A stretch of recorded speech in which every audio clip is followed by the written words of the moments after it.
It's my pleasure to introduce Michael Style. I know him for a while. I know him since he and I were both independently working on getting Linux to boot on the Intel Macintosh hardware when nothing else ran on the Intel Macintosh hardware. And he beat us to a punch. He was the first one to do it. And he's an interesting guy. He's a kernel engineer for a Fortune 500 company. And he does all kinds of hacking, and a lot of it is just incredible. So he's going to talk about one of those things today, and I hope you enjoy it. Thank you. Yeah, I'm Michael Style.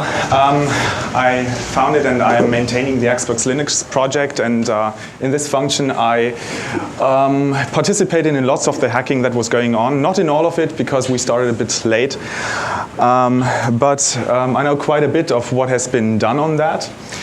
As you know, 24 slides a second, that will be a flicker-free picture, so I will have many, many slides, and I'm going to talk really fast because I have lots of information, because personally, there's nothing more I hate than talks that don't have enough information. Let's start. Whoa. Okay, just kidding. Anyway, let's start with a quotation of Bruce Schneier. He read a paper I wrote about the Xbox security system, and his comment on it was lots of kindergarten security mistakes. So the question is the Xbox security really that bad? Is it that uninteresting? Is it that badly done? Or well, I can tell you it is interesting, but does it really include so many mistakes, so many obvious mistakes? Therefore, we are going to look at it from Microsoft's point of view. We will be constructing the security system now, and then you can ask yourselves whether these mistakes that have been made by Microsoft, have they been obvious? Would you have noticed? If they are obvious, then Schneier is right, and yeah, lots of kindergarten security mistakes.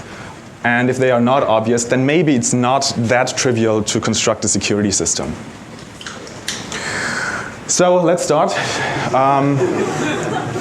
Now we are Microsoft. We want to create a gaming console, a video game console. How do we do that? Now imagine it's 1999, and within 2 years of time, we have to release a gaming console. So what do we do if we want it cheap and we want it fast? We take PC hardware, we take Windows 2000 software, we all have this already. We take the DirectX libraries and put it in a small enclosure so that it looks nicer. This is fast, this is cheap. The problem is that marketing has to make sure that the press doesn't see it as a small PC, but sees it as a real gaming console, because people associate all bad things with PCs, like long startup times or instability. So what came out of this was some Celeron processor, well, not too much RAM, a GeForce, it even has a hard disk, DVD drive, fast Ethernet, USB, and as an operating system, it's based on the Windows 2000 kernel. So it really is a PC, or in other words, today you could say the Xbox is also a Mac, because a Mac is a PC. But what actually makes a PC? Is it, if you have an Intel CPU and have an x86 compatible CPU, is it already a PC? If you have VGA style hardware, not necessarily. What about all these technologies? Do they define what is a PC? Certainly not, because Sun hardware, STI hardware also has all these technologies. But the point is, the Xbox also has the old 1982 interrupt controller, the old 1982 timer, and even IBM's A20 gate hack. All these legacy components can be found in the Xbox. So if it is a PC, shouldn't it be trivial to run anything on it, like Linux? We want to prevent that. We, as in we are Microsoft, because with a security system, we don't want people to run Linux on it, because the Xboxes are sold at loss and money is made with the games, so people shouldn't buy them and run Linux on it and use them in a cluster or something. Homebrew software is a bad thing, trademark-wise. Copied games are a very bad thing. And also unlicensed games, because money is made with the games and Microsoft gets a fair share of these. So we can address all these 4 threats against our strategy with the Xbox with a single security system. The idea of this security system is obviously to run only authentic code on this. So we have to choose which code runs on it, and every code that is not authorized by us may not run on the Xbox. So execution may only be passed from one part of trusted code to the next part of trusted code. This is called the chain of trust, which reminds us of what the industry has been after for quite a while and which is still interesting right now, which is trusted computing. So the Xbox, in a way, implements these trusted computing principles and takes away control from the user and leaves all control to actually Microsoft, because only they have the keys to authorize software to run on it. So how does this chain of trust work? At system startup, we must make sure that the Windows kernel, which is stored in ROM for faster boot up times, is authentic. It must be checked whether this is the authentic kernel. And then the Windows kernel, in turn, must make sure that the game is authentic, and there is another check. The game can be from hard disk or from DVD. How can we implement this first one from startup? Right on startup, only authentic code may run. Let us look at the Xbox hardware. Now I happen to have one here. If you want to have a closer look at it, I'll pass it around. This one is a bit broken, all the chips are missing. I turned it in for warranty, but they wouldn't accept it. Anyway, that's for those who can see it right now. You have it on the slide that this is a standard PC. You have a CPU there, which is the Intel Celeron 733 MHz. You have an NVIDIA Northbridge with integrated GPU. That's exactly what they sold as the Enforce 1 chipset as well. They have a Southbridge there. There's RAM, 64 megs of it, and there is flash, because computers tend to boot off some ROM, which is typically flash. This is how x86 systems start. At the bottom of memory, there's RAM, and at the top, there is flash memory. And an x86 starts from this address. This is the uppermost address of RAM minus 16 bytes. And this must reside in flash or somewhere to make the machine go. Typically, this looks a little like this, sets up the CPU and jumps to some other location, to the beginning of flash, for example. But a hacker could easily just modify the flash or put their own code there and then just do anything with the system what they want. For example, run a hacked version of the original Windows kernel that will allow copied games, for example. So how would a hacker do this? Let's look at this, the main board again. One thing is they could just replace the flash chip. It's a chip there. People could just put a socket in and have their own flash chip there. They could also override the flash chip, because this is an interesting thing. It is better to put empty flash chips onto the board, then boot them once in the factory from an external flash chip and flash the internal chip. That's a lot cheaper than having them pre-programmed and put them in. Therefore, we must have some override functionality so that it can boot off another bus. So we need this bus for manufacturing purposes. And of course, we must make sure later that nobody else could use this functionality. And the third possibility is, of course, to overwrite, to reprogram the flash chip, because it is writable. So flash might not be such a good idea. We just cannot start directly from flash. What possibilities do we have? Possibility one is we don't start from flash, we put a ROM chip in there. ROM is expensive. But yeah, it buys us that it cannot be reprogrammed, but it can still be replaced. That override functionality is also not necessary because it is pre-programmed, we don't need that functionality, but it can still be replaced. So not a good idea either. Another possibility is to put the ROM chip inside some other chip, or flash, or, well, let's say it's ROM. Put it in some other chip, and then this is very effective because nobody can replace it anymore unless they want to replace the whole CPU. But there's no point in that in a cheap gaming console. That will be more expensive than the whole gaming console. but also it will be expensive for us in manufacturing because we cannot use off-the-shelf Intel Celeron processors, but we need custom processors. Also not a good idea. But there is a compromise between these two ideas, which is put a small ROM chip somewhere. We'll talk later where, maybe not through the CPU, but in another cheaper chip. This small ROM chip is quite cheap to put in something if it's just like a K or so of memory.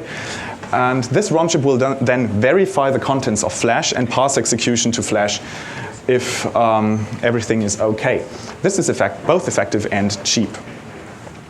Now this is what this looks like. We have some secret ROM integrated into some component, which is half a K of memory at the very top of the address space.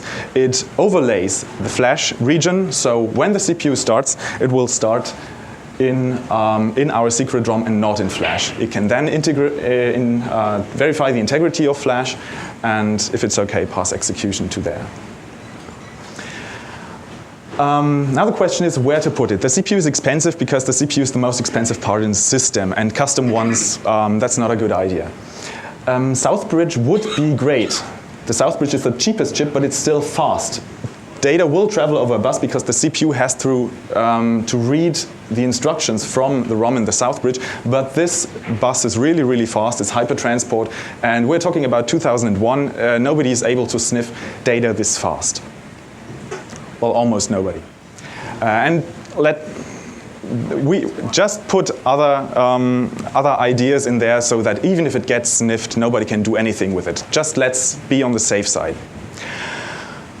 Okay, but the problem with flash verification is checking and having a signature, an RSA signature with public key cryptography just does not work in 512 bytes.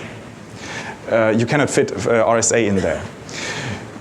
Just checking a hash, that would fit in there. But if we just had a hash, then the kernel could never change. So as long as we manufactured the same Southbridges with the same secret ROM, we would never be able to update the kernel in later revisions of the Xbox. So what we do is we introduce yet another link in the chain of trust. We have a second stage bootloader, the 2BL, which gets hashed by the secret ROM. The secret ROM only needs a hash, so the 2BL cannot change. But the 2BL does nothing more than verify the kernel with an RSA signature. Okay, so what does the secret ROM have to do? It has to verify the 2BL for integrity, and it has to pass control to the 2BL if it's okay. What also would be a good idea to decrypt 2BL. So if 2BL is encrypted and also the kernel is encrypted, then any attacker would see nothing but ciphertext in the flash. So they have no place to start hacking. But for decrypting, we have to initialize RAM because the decrypted contents have to be stored somewhere. And we really have to initialize RAM. It doesn't work when we start because Microsoft chose to ship even bad RAM chips which couldn't do the spec and which just couldn't do the 200 megahertz. So they get clocked down to I think 180 megahertz. So some games don't run that well on every Xbox.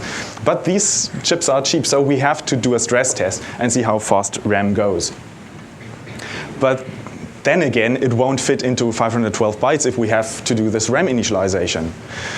What we can do is put all non-security critical code outside of the secret ROM and put it in flash. But of course, this cannot be x86 code, because if we call some x86 code in flash, an attacker could just overwrite that with their own code and never return them. Therefore, if we cannot put x86 code there, that's one of Microsoft's greatest ideas, was use a virtual machine. And I actually think that is a really good idea. On the right, you can see how this interpreter looks. It's not all of it. It has instructions like memory accesses, hardware accesses, and some control flow instructions. So you cannot exit this virtual machine, so an attacker could initialize the hardware differently, but that's all a hacker could do if we do our job right. The bytecode is called the Xcodes. I'll refer to them as the Xcodes in the future. So memory initialization could look like this in Xcodes. We set the memory speed to 200 megahertz, then write something to memory, read it back from memory. If it's okay, then go to end. Otherwise, try 5 megahertz less, and so on. That's what that can do. Now, if a hacker has access to the virtual machine or understands the virtual machine, but maybe doesn't have the whole secret code and the decryption and the keys yet, an attacker might still already benefit from that. Therefore, we must make sure that an attacker cannot exploit the virtual machine somehow. If they write Xcodes, because they're not verified for integrity, there's just no space in these 512 bytes to verify them as well.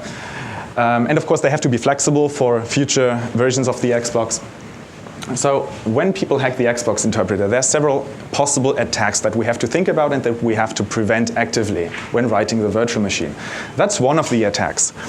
The secret ROM is at the very top of memory, so that's this address. We could just use the Xcodes to read the secret ROM, all of the secret ROM, including the keys, and send them to some low-speed bus, like the LPC bus or even the I2C bus, which is on the Xbox. We must prevent that, and that is easy by just masking the high addresses. And this is the assembly code that does that. It just clears the upper 4 bits if we do a memory read, which is okay for hardware initialization. We don't have to read from there.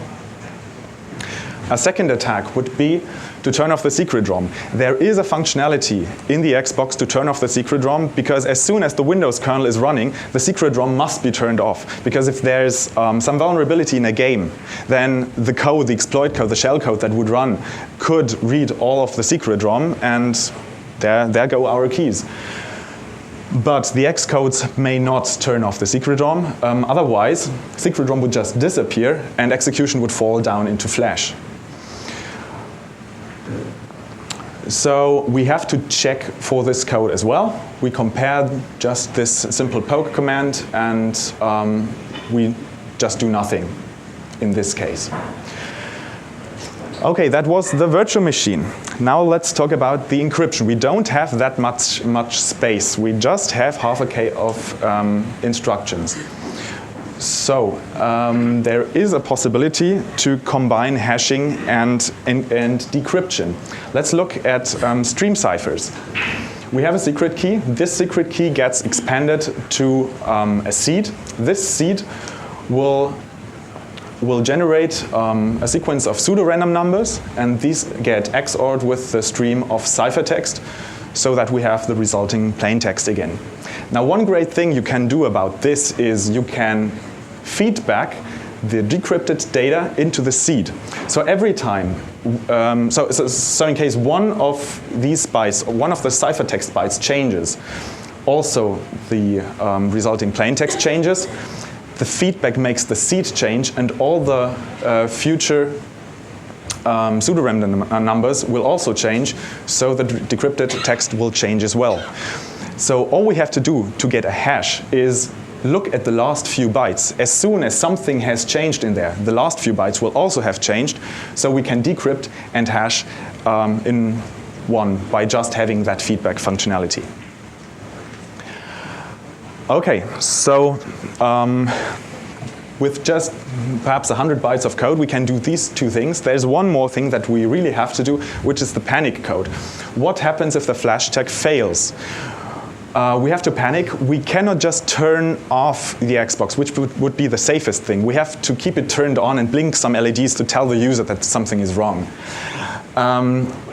The CPU has to be off, but also the secret ROM has to be off. Otherwise, if the CPU is off but power is on, someone could attach some sniffer device and pretend they are a CPU and read the secret ROM. So we have to disable secret ROM and halt the CPU. But that is a big problem. That's the same problem as crashing a car while the motor is off. Because if you turn off the CPU and then turn off the secret ROM, well, who would do that? If you first turn off the secret ROM and then the CPU, where would that code come from? So there is a possibility, and that was a really, really great idea of Microsoft. I really love this idea. We drive against the top of memory. This is the very top of memory. These are the last few instructions of the secret ROM. They prepare turning off the secret ROM, and the last instruction, this out instruction, actually does the turn off. And after this instruction, it will drive against the upper limit of memory, and this will lead to an exception, a double fault, and the CPU will be halted. I find that a really, really great hack. Now, this is the summary of how the whole security system in this first step of verification works. The interpreter interprets the initialization X codes, which are in Flash. Then the 2BL gets decrypted and hashed, gets jumped to, and 2BL then decrypts and checks the kernel and jumps there. This is what the code looks like. You're not supposed to be able to read that, but you should have an impression how much code it is, and it's not all that much code. It would fit on one sheet of paper, and it shouldn't be too hard to eliminate all bugs of that. So the Xcode interpreter is pretty large. We have some CPU setup code. This is the decryption code, and of course at the end of this there's the panic code and some more panic support code in the middle. Okay, this is what Microsoft thought. Now we are hackers. Speaking of hackers, I don't know whether you're familiar with that whole hacker culture. Maybe that's not what hacker culture really is, but many people think. Let me show you a few pictures of typical hackers. That was us meeting in Berlin. As you can see, most of them have degrees in computer science or so. They're pretty fine people. 3 more people that I don't have a picture of, especially Weiser. I have no idea who he is, but he did great contributions. Okay, so let's start with Bunny. Bunny is the great Xbox hacker because he started it all. He did the first extracting of the secret code. So first, he looked at the Xbox, he saw there was Flash ROM, so he dumped the Flash ROM. He put it on his website, he got a call from Microsoft, he put it down again. Act 2. He did an analysis on the Flash that he had. Of course, he knew that the Xbox, or any x86 CPU would start at the top of memory, minus 16 bytes. He looked there. And what was there?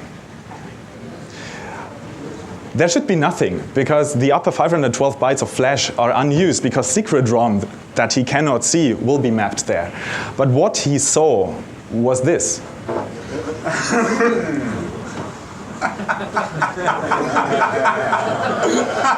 Someone made a mistake there.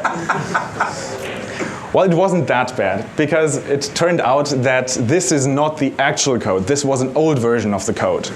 But somehow they linked it there. Bunny found out that this was not the real code. He put his own code there, and the Xbox just behaved the same.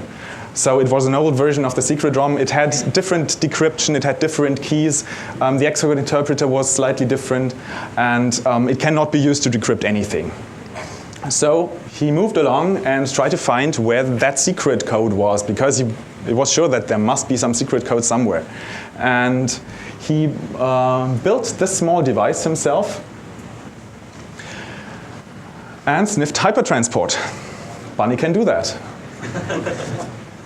Yeah, and he had the secret ROM. So he had the actual virtual machine, the actual Office C4 decryption, the panic code, he had all of that. But how does this help us? Because the second stage bootloader is hashed, so we cannot just change the second stage bootloader. What can we do? So let's look again how this decryption and hashing works. Maybe there is some attack there. This is how it's supposed to work with the RC5 cipher. Now the problem is Microsoft used the RC4 cipher without the feedback. So without the feedback, if you change 1 byte of ciphertext, the resulting plaintext byte will change, yes, but there's no feedback, so the key stream will not change from there on, and the last few bytes will just remain the same.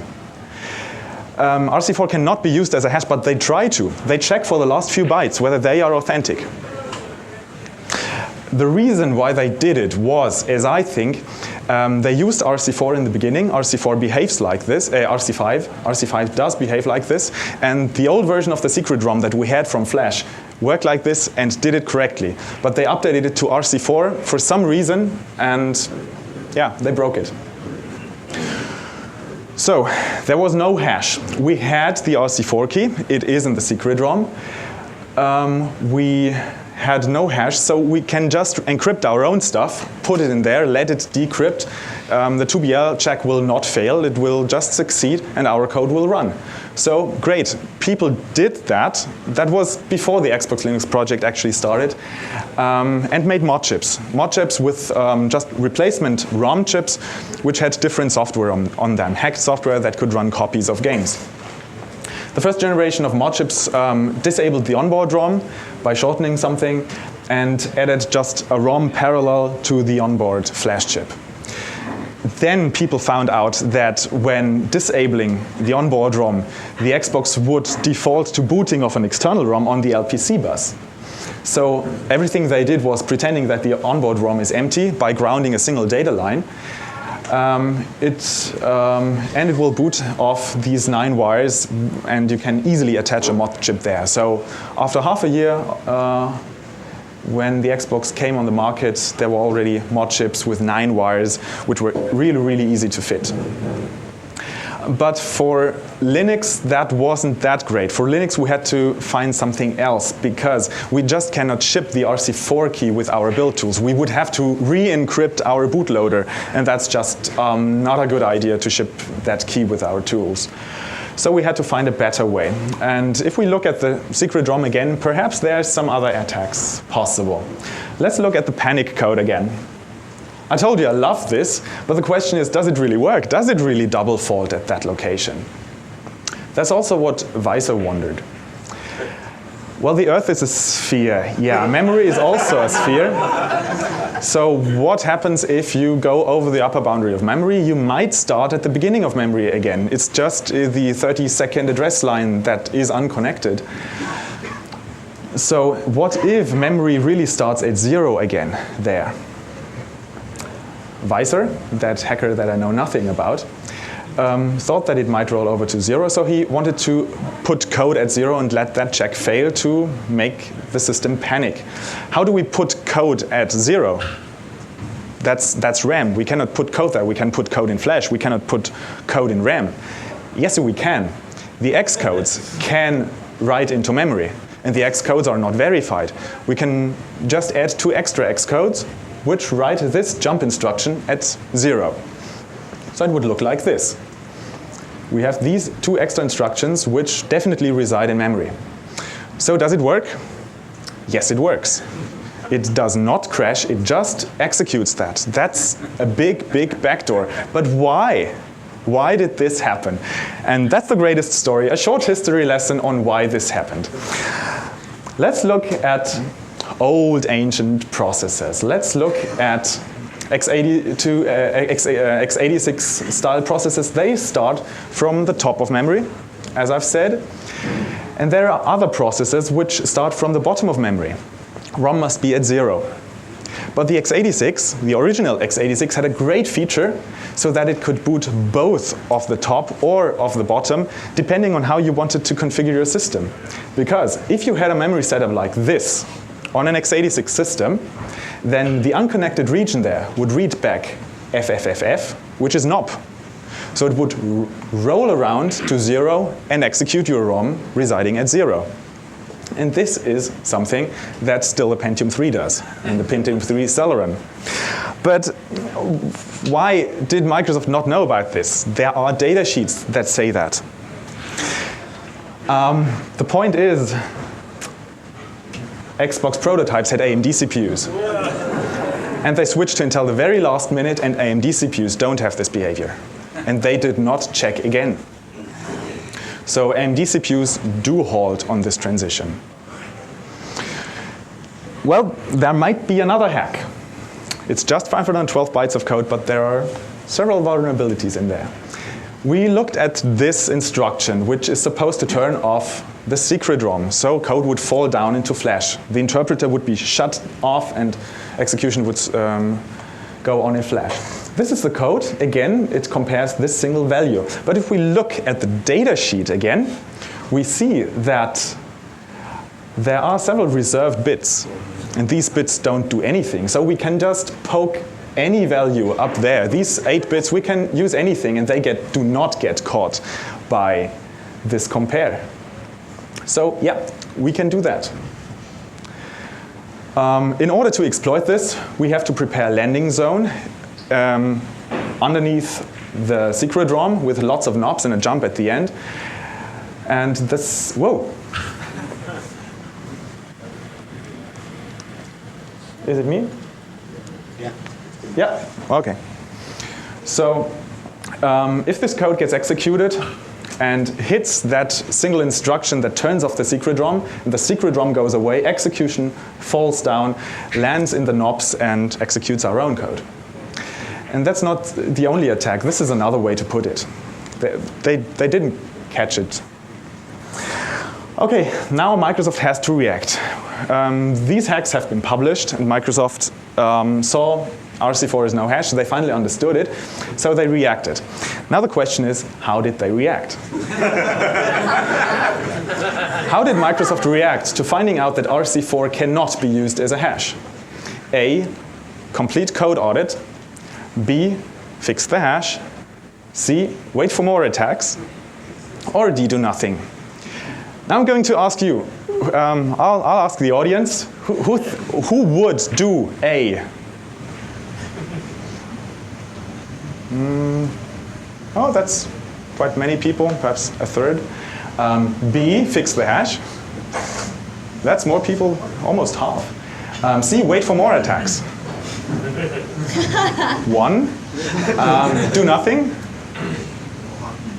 1. Okay. So they fixed the hash, and I'm not saying that this was a good idea. I'll tell you later what would have been the right thing to do. Okay, Microsoft saw that RC4 is no hash. RC5 is not an option. I don't know for what reason. Maybe licensing, maybe some other reason. So they added another hash, but they didn't have any memory left, just a few bytes. They needed a tiny hash. They needed, well, many encryption algorithms can be used as hashes. So what they needed was a tiny encryption algorithm. And what do you do if you're looking for a tiny encryption algorithm? Google helps.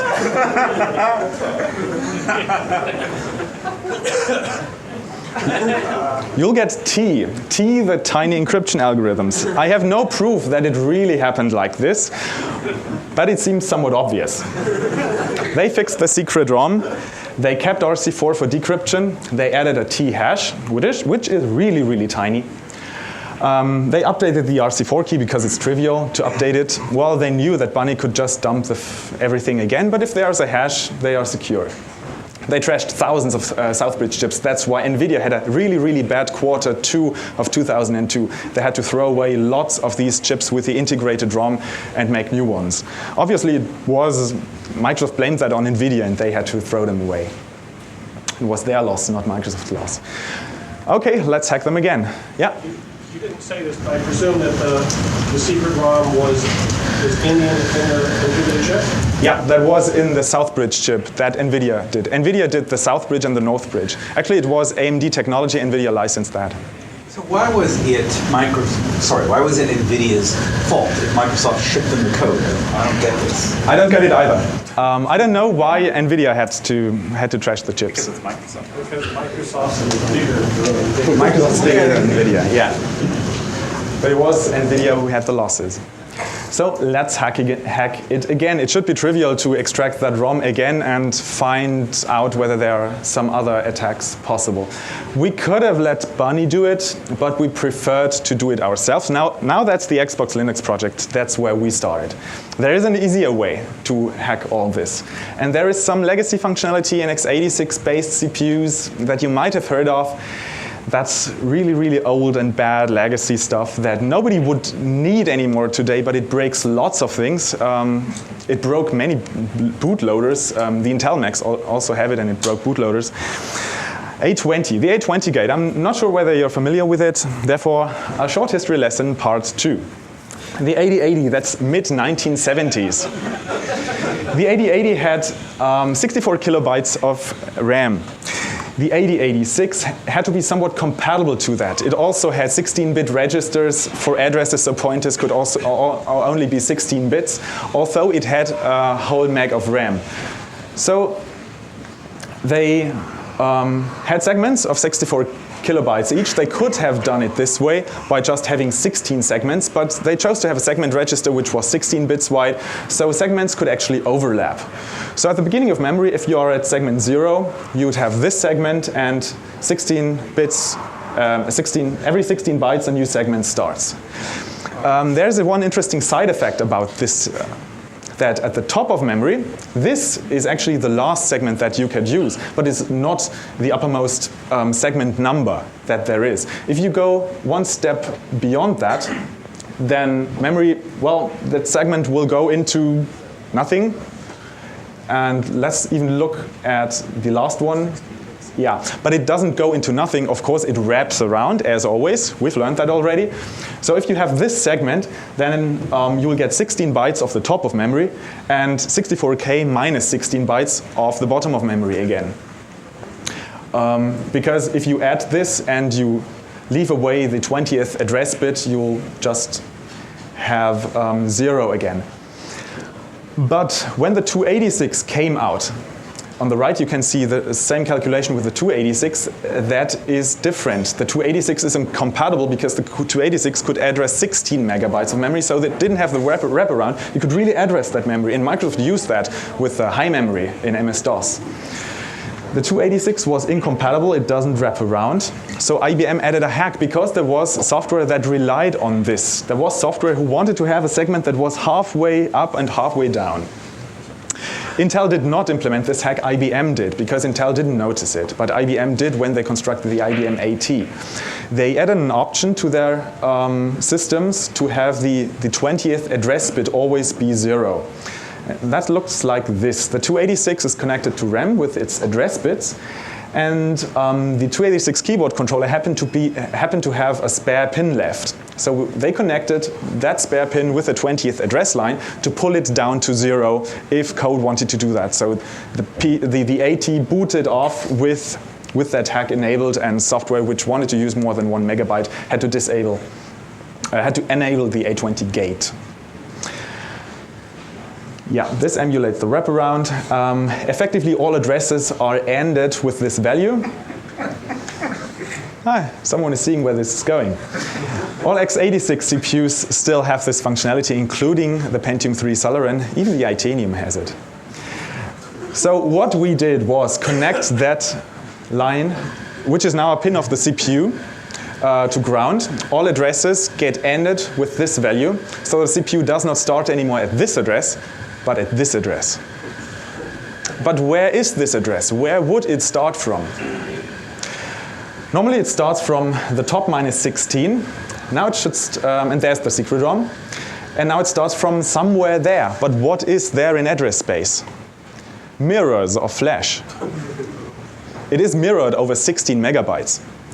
So that's exactly the same spot where originally an x86 would boot off. That's exactly that spot in flash that we can now boot off. So all we have to do is put our own code there. We connected a standard old mod chip for an old Xbox before the fix, put our code in there, and wrote code that dumped it to some slower bus, and we had the new secret ROM.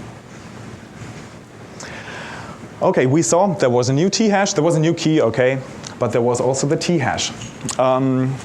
Digging around in some scientific publications, this means that each T key has 3 other equivalent keys. In particular, it is easy to construct collisions for T when used in Davis-Meyer hashing mode. So T cannot be used as a hash either. it is insecure. And look at who wrote that, who co-authored that. And it was in 1996. That was 6 years before Microsoft used T. So they should have read the documentation, or should have read something. So we could change some jump to our code. Let's look at the other hacks. We verified whether they still work. The mist hack. When the secret ROM went away, then Flash would be there on the old Xbox. They fixed that. Now, if secret ROM goes away, there's nothing below. Nothing will be mapped there. And whatever way we use to turn off the secret ROM, we will never be running again. The system will just crash. So they fixed that. They didn't know about our hack. They fixed that themselves. They found that themselves. And there's still the Visor vulnerability, the Visor backdoor with a wraparound. We also checked that. And it turned out that Microsoft acted too quickly. They didn't know about the Visor hack. They didn't know that there was a problem. If they had waited for 2 months, or they had checked their security system once again, they would have found out.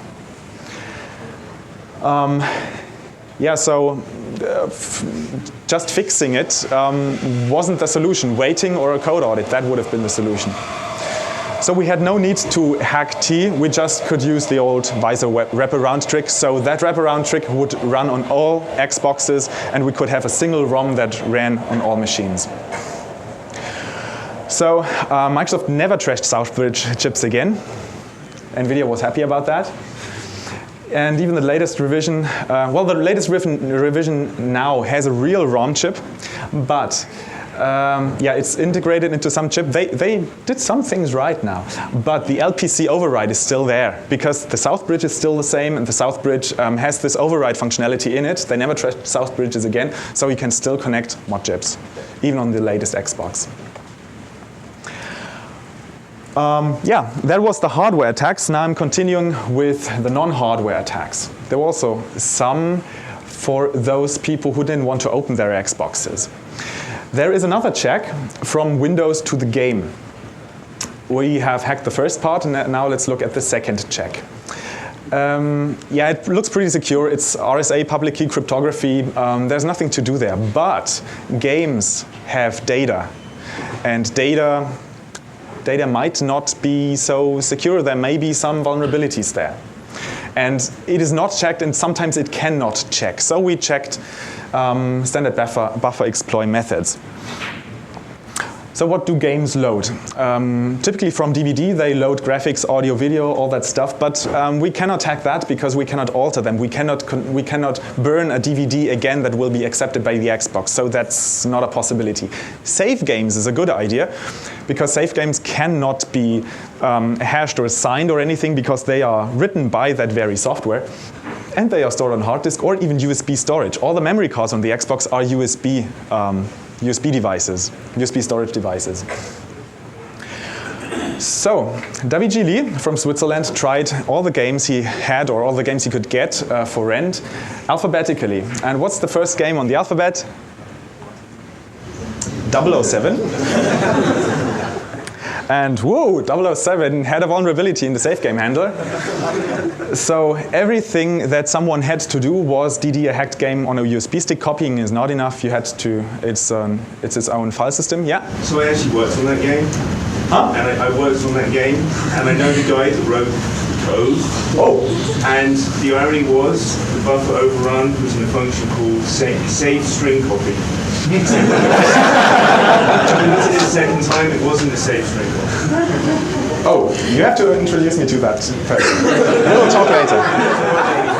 I know some people who would like to meet him.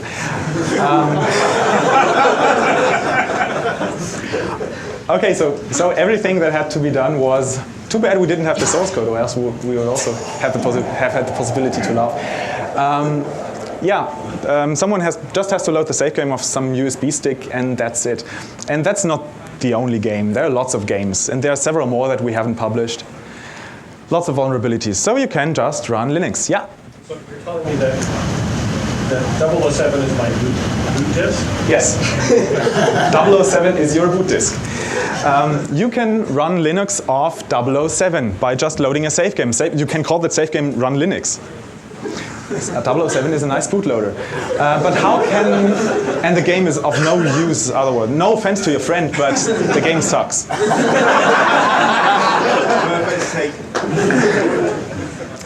But how is that possible? We should be in user mode. It's just a user mode, a data exploit. But all games are in kernel mode, and we have full control. But why did they do kernel mode? That makes little sense to me, possibly speed or something. But there is a problem. Using 007 as a bootloader, so you need the game, you have to buy it, you cannot rent it. You have to run the game every time. You have to you have to look at that video at the beginning. But there is an application on the hard disk. This is the Xbox dashboard. You can manage your save games, you can listen to music, change your settings. This thing is always stored on the hard disk, and it also loads some data. And we could change that data by connecting the hard disk to a PC or something. So what it does, it loads audio files, there are 3D meshes, there are fonts that it loads. But it checksums, of course, audio, 3D meshes. It does not check fonts, and there is a vulnerability in the font handler, naturally. So, what? Stefan Esser was the guy who found that, German security expert. And Jeff Mears actually implemented this hack then. So, when the dashboard loads, it loads our hacked fonts, the dashboard crashes, our code runs. Our code can then load the dashboard again and patch it in memory so that some keys are replaced, that our public key is in there so that we can sign, and some menu entries are perhaps changed, and we can run the dashboard again. I have a video here that shows, oh, not too loud. This is an Xbox booting up with a MechAssault game in the DVD tray. The game is starting up right now, showing a small video, showing some animation. The game is loading right now. We have already attached a USB stick and copied the save game onto the hard disk. The game is loading. You'll see the title screen now. We say we load a save game, install Linux is the name of the save game. And now the exploit inside that MechAssault save game has started, and that is now our code running. Actually, it's Microsoft's update code. With that game, there ships an update application which updates the dashboard on hard disk, and we are in charge of the system. We loaded this update application, patched it to copy our data on it, and now we're getting an update with Linux. Takes a minute.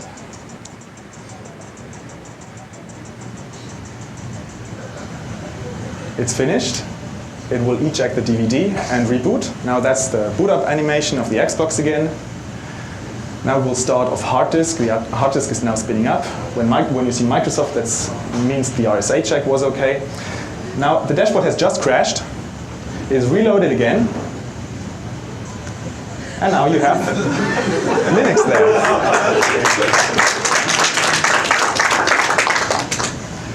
If you have 20 more seconds when the music stops, then you can see how to boot Linux.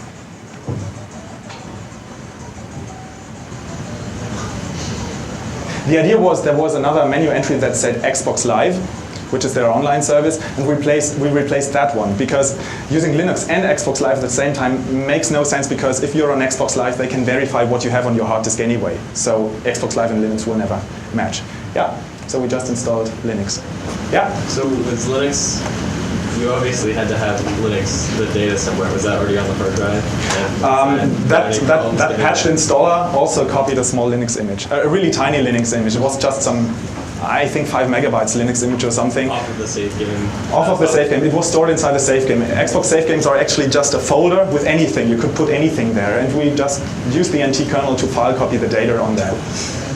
And our bootloader also can use the NT kernel to load the data and all that. But people can, of course, install a real Linux then, and if there's another Linux, it will prefer the full installation. So here's a better screenshot of that again. So what people had to do was just DD to USB sticks, load the save game, the hacked files will be installed, and every time you turn on the Xbox, the hacked dashboard will run and Linux will work. the interesting thing about that is that there was a chain of many, many mistakes, and any point of these could have made it impossible or at least very, very hard for us to hack it. They used USB storage for memory cards. That was easy. That made everything so easy. Games run in kernel mode. If they hadn't done that, it would have been not so easy, maybe even impossible to do that. There was a game exploit. Yeah, you can never avoid that other than, I don't know. There was no font checksum. There was also a font exploit. All these contributed to that this worked. So many bugs. And of course, if there hadn't been the dashboard bug, there would have been another one in the dashboard with a music playlist, not just the font one. Then Microsoft fixed it again. And Microsoft did it the same way as they always fix things, or as they had fixed things in the past. They ship a fixed version of the dashboard. They even shipped it over Xbox Live, and new Xbox versions had that dashboard. But what we could do was just downgrade to the old dashboard, which would still work if you have a copy of that. Then Microsoft blacklisted that old dashboard in their newer Xbox kernels with newer hardware. But there was another executable on hard disk that had the same exploit. We just copied that one back. That wasn't blacklisted. Then they blacklisted it. Then we used yet another executable, -update.xpe, which comes with every Xbox Live game DVD, because the first Xbox is shipped without Xbox Live, and then they had this update, so that was the same executable with the same font bug, and there were plenty of games out there, and it wasn't blacklisted, and they cannot blacklist this one, because all games have to work on all Xboxes. So the hackers have won. So still today, on any Xbox you can permanently mod them to run anything and still dual boot into games. And you don't have to open it. If you open it, that's also fine, then you can replace the hard disk. It looks like this when you modify more than one Xbox at a time. This is something I did for a hotel in Munich. They have one Xbox for every room. With Linux on it to show video content. They're cheap, 150 bucks. Okay, let me summarize. Let me look at the clock. Okay, I don't have too much time. I'll run through this. The 17 classes of mistakes they have made. 8 design mistakes, 6 implementation mistakes, and 3 policy mistakes. Let me just summarize them again. And I want to remind you that these are classes of mistakes, not individual mistakes. Several mistakes have been made more than once, and other mistakes are a combination, or what they did was a combination of multiple mistakes. Design mistakes. There's no such thing as more secure or less secure. Either security is effective or it isn't, and there is no sensible compromise. You do want to spend money on security to avoid losses if you don't have an effective security system. In-system programming of Flash, that was because of money, made the system insecure. Cheap and faulty ROM chips made the system insecure because of the extra init virtual machine that they had. The secret ROM in Southbridge, if they had put it into a CPU, we wouldn't have been able to sniff it. They never did a second Southbridge update. That would have made it secure afterwards. Also, don't trade security for speed, because something like 10% faster doesn't make much sense if it is less secure, because there is no such thing as less secure, it's just insecure. And 10%, that's not worth it. If it's 200%, yes, but in this case, that all games run in kernel mode, it's not worth it. Also, be aware of a combination of weaknesses. Don't think of one single weakness, whether it can be exploited. Think of combinations. That's what they didn't do. Adding extra barriers might not make sense. Better fix each individual component as well. For example, who would have thought that with a 007 game and the dashboard exploit, or some other game and the dashboard exploit, you could effectively, and with user mode and all that, effectively run Linux. Also, never underestimate the resources of hackers. There are commercial hackers and they have money. They want to spend money on making mod chips. But they are not that good. Those people, the hobbyists that have access to hardware from work or from university, are even better. For example, Bunny at MIT, he had lots of resources there. And never think that it would be too expensive or too much work to hack something. I know someone who knows someone who did that, who had the idea of putting it in the South Bridge, so it went over the hypertransport bus, and I know that Microsoft really thought nobody would be able to sniff that. That's just too expensive to sniff. So think about barriers and obstacles. Never make something harder for hackers. You must make it impossible for hackers, because time is not an issue, or there are just so many monkeys typing Shakespeare. Obstacles never slow down anything, and if you have many, many obstacles there, you might think that's a psychological thing, that your security system is stronger, but it isn't. Instead, use these resources into real barriers. Safe games must be signed. It made no sense, because anyone can sign safe games if the games can. The hard disk is password protected, but you can hot swap it into a PC while both systems are running, so it didn't make a difference. The secret ROM was hidden, but hiding it wasn't the point. The hash would have been the point. And the games are not readable in a PC drive. Also made little sense, because you also could hot swap the DVD drive. Then, don't use one security system against all attackers, because hackers with different goals will unite. There were 4 different hacker groups with 4 different interests. The Linux people, the hacking, the piracy people, the homebrew people. And you must find out who your enemies are, and you have to handle them separately. Otherwise, either directly or indirectly, they will work together. In our case, the Linux, the homebrew, and the copy guys worked together indirectly by just publishing their results and working on what others had already done. Security by obscurity does not work, that's obvious, but Microsoft did it. And of course, something like RSA or SHA works if used correctly.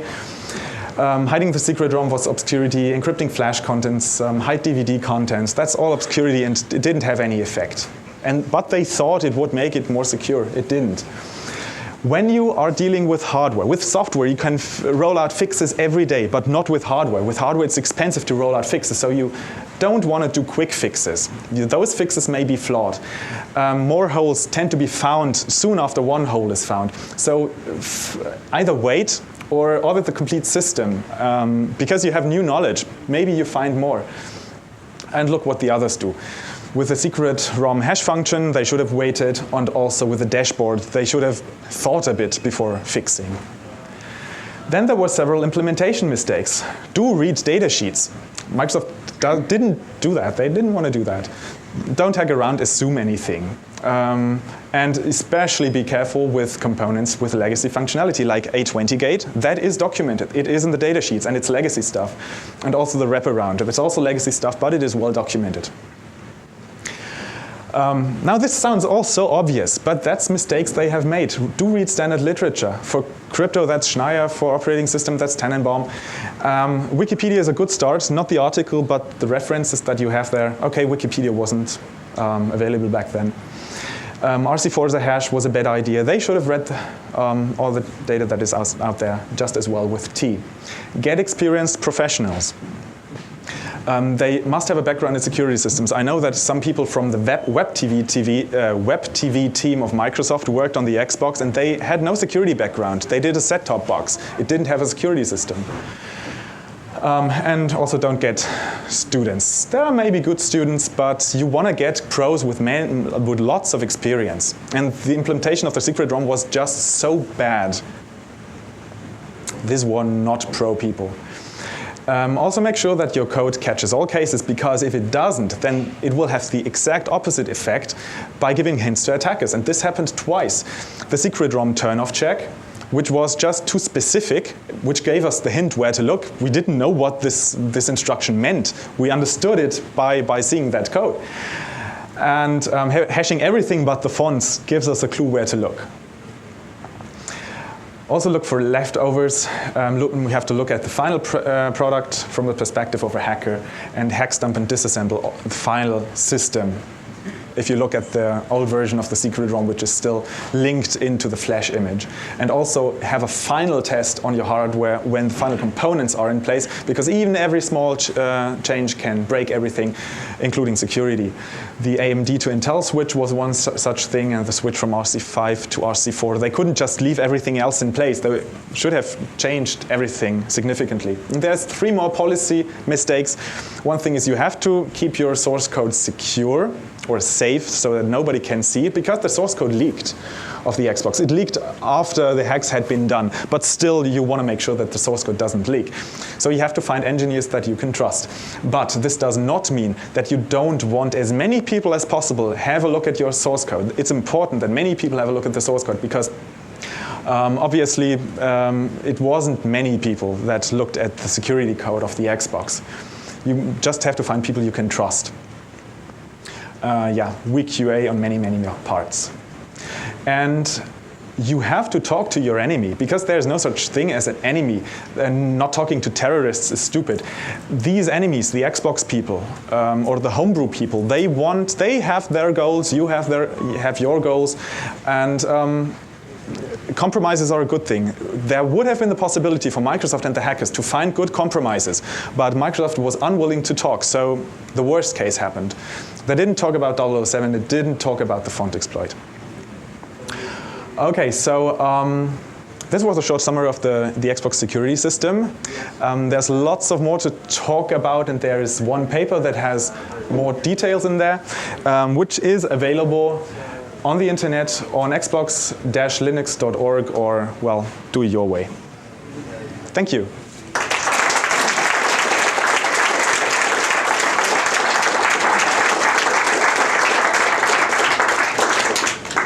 I don't know whether we have time for questions, but anyway, I'll start answering. Given this talk at Microsoft? I'm sorry? They're just down the block. I knew an employee of Microsoft, and he tried to convince the managers to invite me there, but he had no luck.